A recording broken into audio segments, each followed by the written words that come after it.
If you store your matcha wrong, you'll end up with a duller color and flavor. In this video, we're going to show you how to store matcha properly so you can keep it fresh for weeks after opening it. Before we talk about matcha storage tips, how long is matcha supposed to last? Japanese green tea normally has an expiration date of about 2 years. Of course, in Japan, there are two separate best buy dates. The first is when the food or drink is best to consume, and the second is when it goes bad. This is important to realize because if you store matcha improperly, it's not that it will go bad, it's more that the flavor and overall freshness will be diminished. 2 years is a good best buy date for leaf teas, but for matcha, we use 1 year. The reason is because matcha is made from finely ground tea leaves, and the greater surface area causes the powder to deteriorate quicker. There are 6 rules you need to follow to keep your matcha fresh. 1. Tea must be kept free from oxygen. If you've learned about the 6 different types of teas, you'll know that oxidation plays a huge role when it comes to determining the taste characteristics exhibited by the tea leaf. By the same token, over-oxidation after the tea has been produced can also disrupt its flavor. Although the oxidation process is stopped during the heating of green teas, given enough time, the tea will eventually oxidize. Although it may not seem like that big of a deal for your green tea to start tasting more like a black tea, the reality is much less elegant than that. If a green tea becomes oxidized, it won't taste like a green tea or a black tea. It will just be weak in flavor and taste slightly off. If you want to find the best way to store matcha tea, oxidation is the first thing you'll have to cover. Make sure you use a container that has an airtight lid in order to store your tea. A lot of the packages on our website can be resealed with an airtight zipper on top for a double seal inside the matcha tin. 2. Tea must be kept free from heat. As we mentioned before, additional oxidation can be harmful to the integrity of your matcha, but low-level heat can speed up the oxidation process. If you want to find the best way to store matcha, you'll also need to control the heat. A lot of people like to store their matcha in a fridge or freezer. This can be a helpful trick, and it's pretty common in the tea industry to use cold storage to keep tea fresh. Tea farmers, for example, can have their own cold storage facility to keep packaged teas fresh before they're ready to be sold. Of course, there are a number of different tricks they employ to make sure this goes smoothly. You have to be aware of the condensation that will form on the powder as it changes temperature.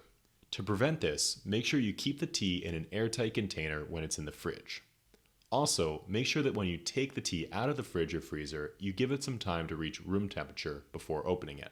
The cold powder interacting with the warm air will cause condensation to form and add extra humidity to the matcha powder. 3. No translucent or transparent containers. We often see people storing matcha in a glass jar, and this is something you want to avoid because glass lets light through. The reason why light damages tea is one of the many unsolved mysteries. Further study is needed in the field of photodegradation of tea, but ask any tea drinker and they'll tell you that the impact light has on tea is huge. It can even give the tea a metallic taste. Still skeptical? We can give you a little experiment to try that will convince you just how much damage light can do. Take a small spoonful of matcha, put it out in the sun for even 10 minutes, and then compare it to a fresh scoop. The color will shift from green to brown in just a matter of minutes. Try to keep your matcha powder away from light as best you can. This means that you should not store your matcha in glass jars or anything else transparent, as these still let light through. We still have 3 more rules to get to, but if you're enjoying this video so far, you're really going to love our book, Matcha Masterclass, a 140-page guide to matcha. You can get the full book for free when you sign up using the link below. So rule number 4, tea must be kept away from strong odors. The fact that tea leaves can absorb the aromas of their surroundings is of great benefit to producers of scented teas like jasmine, but it can be a hassle for people trying to find the best way to store their matcha. Over time, your tea will begin to take on the aroma of whatever it's stored next to. Maybe this doesn't worry you if you keep your tea stored next to jasmine flowers, but it can be a problem for just about anything else. Here it's time to revisit the fridge. As we mentioned before, the fridge can be a great way to keep your matcha in cold, dry storage. The problem is, it's also where you keep all the other foods. These foods can impart their aromas on the tea leaves and impact the flavor. For this reason, we really recommend using the fridge or freezer for unopened packs of matcha. Most matcha comes in 30 to 40 gram packs. You should easily be able to go through this amount in less than a month, so don't worry too much about the fridge here. 5. Tea must be kept away from moisture. The longest part of the tea production process by far is the drying phase. This is done through a series of small ovens and conveyor belts that gradually heat the tea leaf over time so that the moisture can be taken down from about 70% to between 4 and 7%. If the leaf is heated too quickly, it will roast and alter the flavor. With so much work done by the farmers to reduce the humidity in the leaves, the least we can do is try to keep them dry until we're ready to prepare them. The tea leaves, or tea powder in this case, is designed to tightly seal in the flavor until it's exposed to water, where they release them all at once. For the best matcha experience, you want this release of flavors to happen right as you're ready to drink the tea. I've tried experiments where I've tested matcha powder in high humidity, and the flavor was much weaker. This could be because the steamy air actually brewed the matcha powder before it was ready to be mixed into water. 6. Don't buy matcha in bulk. The final principle for storing matcha tea is not getting too much powder at once. You'll notice that the matchas we sell on our website are in modest sizes. The most common sizes are 30 and 40 grams of matcha. This is a manageable amount for an individual tea drinker. When tea is packaged in small portions like this, you leave the tea storage to the professionals, and ideally you don't have to worry too much because the tea will be gone in less than a month. When you buy matcha in bulk and consume it over many months, this is where matcha storage becomes a factor. You'll start to notice the difference that matcha storage makes after about a month or two, but before then, you don't have to be quite as careful.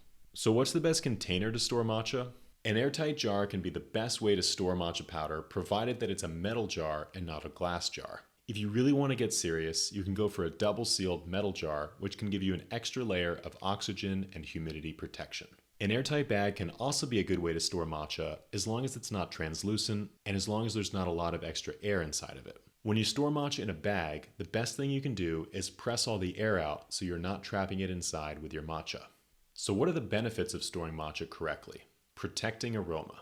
The aroma tends to be the first casualty of improperly stored matcha. This aroma comes from the volatile components within the leaf, which by definition are easily affected by air. If you follow these tips, you should be able to lock in the aroma better and enjoy your favorite matcha for weeks after opening.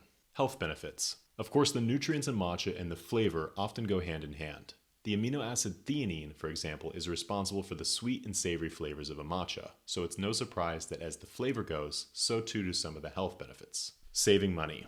Poor matcha storage can also be a waste of money.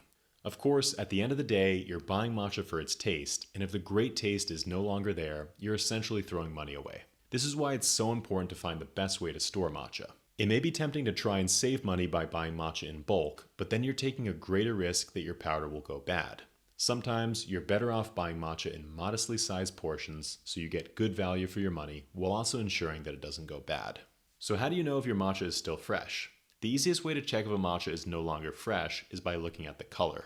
Even if your matcha was once a vibrant shade of green, if it's not stored properly, it will eventually start to resemble a low-quality matcha. The tea will become a dull green, yellow, or even brown color, and the flavor won't be nearly the same.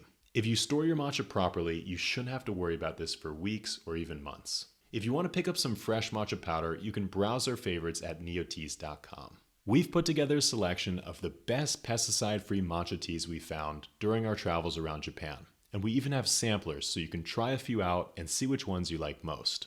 Thank you all so much for watching. We'll see you next time.